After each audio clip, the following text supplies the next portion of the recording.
pokud máš poškozený terč, že tam jsou deviatky, tak až přijde Iva, taky to vysvětlí, jo? Já jsem včera říkal, aby střelala jen desiatky, jo? Iva, ty vole? No.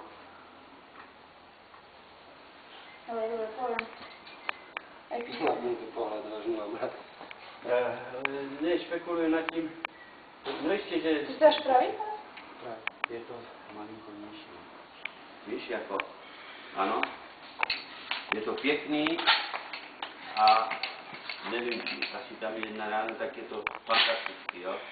Neměníš, to je takový detail, to už je výborný, jo.